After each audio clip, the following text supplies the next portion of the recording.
Hello, good morning. It's time for sports on Sunrise on 3FM 92.7. My name is Kelvin Owusu-Ansah. Let's begin from the Black Queens, and they've qualified for the 2024 Women's Africa Cup of Nations despite losing the second leg of the final qualifying round tie against Namibia on Tuesday in South Africa. After claiming a 3-1 victory in the first leg last Friday in Accra, the Black Queens lost 1-0 at the Lucas Masterpieces Morepe Stadium in the second leg. However, they secured qualification with a 3-2 aggregate victory. Nora Hoptel was very emotional after the game, in tears of joy for achieving qualification for the first time in 5 years. Well, Ghana hasn't been able to represent at the Women's AFCON since 2018 when it was hosted in Ghana. Nora Hoptel, very emotional after qualification.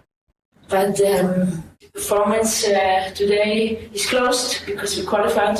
Ghana's back on the WAFCON, and we are hungry and willing to play there. And I think a lot of players deserve it. They play some very long time for the Queens. Some maybe for some it's the last WAFCON. We have some young players, for them it's the first time. So in general, we have a very young squad. Need to develop and work and continue our mission Volta. I'm proud of this year. We won out of 10 games, and I think we can have a nice Christmas. Well, she thinks we can have a nice Christmas. Hopefully we do have a nice Christmas. Linda Eshan is the deputy captain of the team. Well, she had a few words to share too. It means everything to us because we've been away for the AFCON for almost 5 years now. So it's a great achievement. It's good. Like she said, we are a young team. They are upcoming, so we're going to improve on every aspect of the game. And we look forward to the AFCON, and we are ready. They are ready for the WAFCON. That is according to Deputy Captain Linda Eshan. After the game, this defeat marked the first under coach Nora Hoptel, who had previously secured 10 consecutive wins. It's also the first time that Hoptel's side hadn't scored in a match. Now let's take a look at the nations who have qualified for the WAFCON. 12 nations have qualified, and there is Ghana, the host Morocco are already in there. There is Nigeria, there is South Africa. Well, we'll be looking at a lot more. Botswana, Algeria, there is DR Congo, there is Mali, there is Zambia, there is Tunisia, and Tanzania, as well as Senegal, all qualifying for the campaign. So 12 nations for next year's Women's Africa Cup of Nations. Congratulations to Nora Hoptel and the team. Now let's move on to some men's soccer. And after picking up better performances from a slow start in the Ghana Premier League, he scored his third goal of the season on Monday against Brecum Chelsea, and he's brimming with confidence ahead of the super clash between Asante Kotoko and Hatofuk on Sunday. Talking about Ugandan forward Kelvin Owusu-Ansah.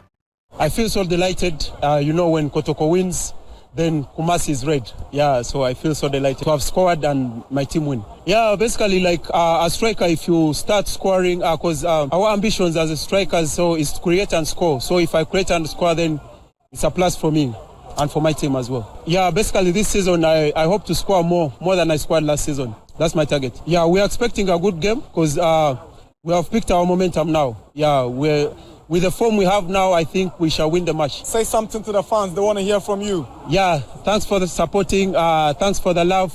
We shall still push until we get the ultimate goal. Kelvin Owusu-Ansah, he is a Asante Kotoko striker. He's a Ugandan international. 3 goals this season. Kotoko play against Hatofuk on Sunday at the Barbara Sports Stadium in Kumasi. And now Legon City's head coach Pakwesi Feben has tagged his players to continue the impressive performance that ensured their 2-0 win over Great Olympics, breaking their invincibility. It started on Wednesday with the Lions in the FA Cup, where we scored 3-0. So we followed up with 3-0 here, I think, to boost the confidence of our boys to take on the next game, which is RTU at home. So we are hoping that we'll be able to get a win there, so that we'll move away from where we are and come to the next session of the league table. So that is from Samuel Pakwesi Feben. He's the head coach for Legon City's football club. Now, moving on to some other stories. Well, Arsenal moved 5 points clear at the top of the Premier League after Declan Rice's last gap goal capped the leaders' thrilling fight back in a 4-3 win against Luton Town, rocked by a pair of costly blunders from goalkeeper David Raya. Mikel Arteta's side trailed 3-2 in the second half of a pulsating clash at the Kenilworth Road, but Arsenal roared back to consolidate their lead at the top of the table thanks to Kai Havertz equalizer and Declan Rice header deep into stoppage time. Mikel Arteta was gracious in victory about the Luton side that gave Arsenal a fright at the Kenilworth. Happiness, emotion, love for my players, for the way they try, how much they want to win, everything that they put in, regardless what happens on the pitch and the difficulties. Big compliment to Luton, to the coaches and the crowd and the players, because they made life very difficult for us. And this is the Premier League, that's the beauty of it, that you have to really dig in and merit to win the game, and I think we have. Yeah, I could not be sitting on my seat, unfortunately, so I left there. I had no special awareness at all, it was just pure emotion. So if that's a yellow, okay, it's a yellow. The team has to defend the box much better, but I'm gonna take a lot of positive, especially because this is part of football, and credit to Luton as well. The way they attack the box, the way they prepare the set play is a big threat of them. They score more than 50% of the goals like this, and they've done it against us, so we have to improve.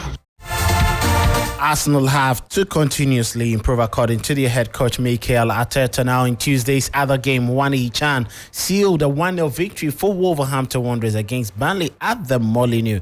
The Claries arrived bolstered by a 5-0 thrashing of relegation rivals Sheffield United at the weekend. However, one's 9th goal of the season settled the affair when he netted in the 42nd minute, teed up by Matheus Cunha after Burnley surrendered possession too easily. Now, Manchester United have banned several media outlets from attending Erik ten Hag's press conference after reports surfaced that he had lost parts of the dressing room.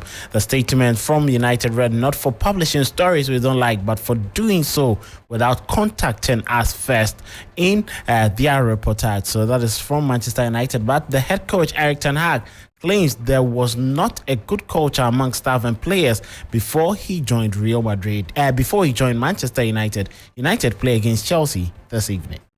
The club asked me, because there was no good culture before I entered last season, to set some standards, and that's what I did. Yeah, then it's my job to control the standards, and of course it's never have been as well that someone, when you make one mistake, no, it's a whole process before you come to a certain outcome, about strict lines. But if staff or players or whatever who, if there's a structure to cross lines, you have to be strong, absolutely. Erik ten Hag there. Chelsea will head to the Old Trafford hoping to record back-to-back Premier League victories after the win against Brighton on the weekend, though will have to do so without the service of Conor Gallagher after he was sent off in the clash. Reece James will be available, having returned from a suspension of his own. Now Chelsea have not won against the Red Devils in the Premier League since 2017 and not won in their division at Old Trafford since 2013. Mauricio Pochettino hopes to break that dark. Amazing stadium, fans, team, club, and yes, it's a great opportunity always to play there. But I think we are all in similar level with different situations, and I don't say that it's a good moment to go there. The most important is to be ready to compete, because we're going to face a team that is going to be tough, because for sure they want to win, and as we are a team that we want to keep our momentum, to build from Brighton and to be high on the table. And for us, it's important. If we want to be in a different position, it's a game that we need to go there and try to win. They need to go there and try to win. That game is at 8:15. The defending champions have drawn their last 3 games against Chelsea, Liverpool and Tottenham. They are 3 points behind leaders Arsenal ahead of Wednesday's match at Aston Villa. Pep Guardiola is confident his team can be the first to win back-to-back Premier League titles. Well, he reckons that the title will be Manchester City's again this year. My feeling today, we're going to win the Premier League. Today, if you ask me, we're going to win the Premier League. If we play in the level, so Liverpool and Tottenham, we are going to win it again. The people don't believe it already for 3 draws, but yeah, we're going to do it again, knowing that it's not easy, because no team have done it yet. So that's why the difficulty is there. So it was last season, it was this season, but if you ask me today what you're feeling, we're going to do it again. They can do it again, according to Pep Guardiola. Sheffield play against Liverpool, and Jurgen Klopp has spoken about facing Sheffield with their new manager. Chris Wilder, who has returned to the side after Heckingbottom was sacked. So we will see. We have to focus on ourselves. We have to make sure. I don't think it will now change too much, quite frequently, to be honest. So we have to make sure that we give them a proper job to think about it. I understand it's always like that. The new manager coming in, and now we start getting confused. We shouldn't. Actually, we can play in different ways. And as much as I'm happy for Chris that he's back in a job there in his club, he has to think that if he thinks about us, then it must be really, oh my God, they come from everywhere. That's pretty much the thing. But that is pretty much the thing according to Jurgen Klopp. Now, Chris Wilder's return to Sheffield United, the Blaze, as former boss and current boss, says is going to be a tough one for him, but he knows how to get things better. At times, you have to feel that failure and feel the pain to make you better, and I certainly have. I'm not arrogant enough to know that there's a hell of a lot of work still to be put in, and we've got to earn the trust of the players back. They've got to earn the trust of the supporters back, because that's key as well. But for me personally, this is a huge challenge that I'm really rubbing my hands together to get back involved in, and hopefully help the club get out of the position they're in. Well, that is Chris Wilder for Sheffield United. Now, the match between Olympique Marseille and Olympique Lyonnais, which had to be cancelled after the Lyon Timbers was attacked last month, has been rescheduled for this evening and will take place without the fans of Olympique Lyonnais. At the end of October, the Lyon Timbers was attacked ahead of the Ligue 1 match at Olympique Marseille, and coach Pablo Grosso Fabio and his assistant Rafael Longo were injured. The attack reportedly with stones and other objects came as Lyon's Timbers was near Stade Velodrome, where the game between the two big rivals was to be played on Saturday evening. There were also violent scenes in France when vehicles carrying fans of Nice were attacked by non-fans ahead of the big clash. Now to the German Bundesliga, and the postponed match between Bayern Munich and Union Berlin will take place on the 24th of January, according to the DFL, who revealed on Tuesday. The game originally was to take place last Saturday, but was cancelled due to safety risk and the travel conditions following heavy snowfall in Munich due to the heated pitch in Munich's arena. The main concern was not the playability of the pitch, but the safety and above all the journey of the spectators. So that game is going to be played next year. Now let's move on to the UEFA Europa League. Villarreal played their game against Maccabi Haifa from Israel tonight, all because that game was postponed after trouble in Israel arose and preventing that game from happening because Maccabi couldn't travel to play against Villarreal. Now let's finish off with some news from FC Barcelona and Germany and Barcelona goalkeeper Marc-Andre ter Stegen will undergo an operation to treat back problems that have sidelined him lately. Barcelona said that ter Stegen will undergo a surgical procedure this week to address the lower back issues he is experiencing. It was not clear immediately the 31-year-old will be out of action for a number of months, with Barca saying only a new statement will come after the operation. Now, ter Stegen missed Germany's 2 November friendlies and the following 3 Barcelona games with the nagging issue.